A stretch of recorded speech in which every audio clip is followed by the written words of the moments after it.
माझी काहीच मागणी नाही. पहिल्यापासून ह्यांनी जरांगे पाटलाची साथ दिली. ह्यांनी हे आरोप खोटे आहेत हे सगळे.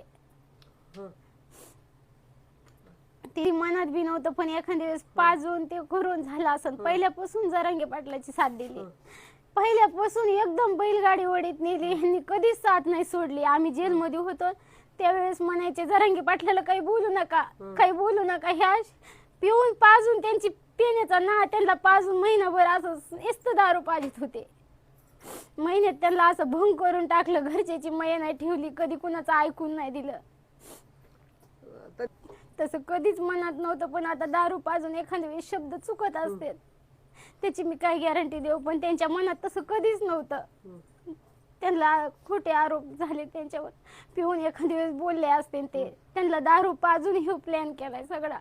हे जरांगे पाटलाला कधी सोडित नाही. तर इथं घरी पण ते पूजा करते. तर त्यांच्या मोबाईल मध्ये बघा फोटो त्यांचेच, स्टेटसला फोटो पण त्यांचेच. माझ्या मुलाला पण पाटलाचं नाद बघा. आमच्या कपाटाला पण फोटो त्यांचाच. सगळ्या जीवनात फोटो त्यांचा. पहिल्यापासूनचे मेन कार्यकर्ते हेच इथं. ह्यांचा प्लॅन केलाय. माझ्या नवऱ्याला ही शिक्षा आहे ही सगळी. आणि त्यांचं काही जर हे झालं तर आम्ही पण जगू शकणार नाहीत. आम्ही पण गळफास लावून मरणार इथं. मी माझा मुलगा दोघं पण आणि त्याची आई पण मरत. आम्ही हे आमचं सिद्ध करत होतं. आणि आमच्या घरी रुपये पण आणलं नाही. आमचं घर बघा. मी रोज कष्ट करते, रोज मंजुरीला जाते.